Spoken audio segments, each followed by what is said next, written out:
Un zeste d'info. Zoom sur l'actualité. En 1791, Olympe de Gouges rédige la Déclaration des droits de la femme et de la citoyenne. Que de chemin parcouru depuis entre le droit de vote, par exemple, l'autorisation d'ouvrir un compte bancaire, le droit à l'avortement.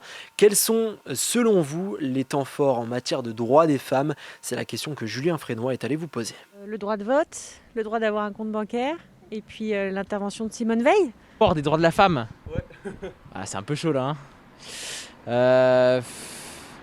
Moi, ce qui m'a marqué, c'est de découvrir que il y a encore quelques années de ça, elles n'avaient pas le droit d'avoir un compte bancaire, elles n'avaient pas le droit de se marier, je crois. Enfin, il y avait toute une série comme ça de lois un peu liberticides. Et dans toute l'histoire de l'humanité, même à l'époque, elles n'avaient pas le droit d'aller à l'église, etc., etc.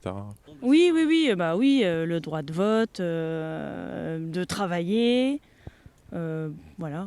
Le combat de Simone Veil pour l'avortement, je pense que c'est un droit qu'il va falloir continuer à se battre pour, parce que c'est souvent remis encore en question, alors que c'est un droit qu'on a de vouloir garder un enfant ou pas, peu importe les circonstances et comment ça se passe. Je dirais qu'il y a le droit de vote des femmes, l'émancipation, ces choses-là, le droit à l'avortement.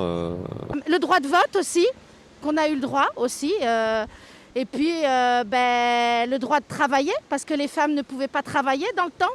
Donc je dirais que pour moi, c'est les 3 points forts. Il y a eu le droit de vote pour les femmes après la Seconde Guerre mondiale ou juste avant la fin.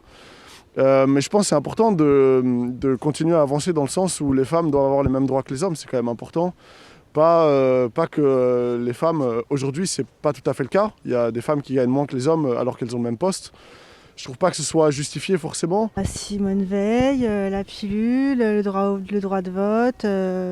Du coup, il y avait le truc avec Simone Veil, non? Avec la droit de viager. Déjà, le droit de vote. Il y a beaucoup de femmes qui se sont rebellées, quoi. Mais au final, ça n'a rien changé, vraiment. Il y a toujours de l'inégalité. Vous pouvez retrouver cette rubrique en podcast audio et vidéo sur notre site et application Radio Sensation et sur notre chaîne YouTube. Un zeste d'info sur Sensation.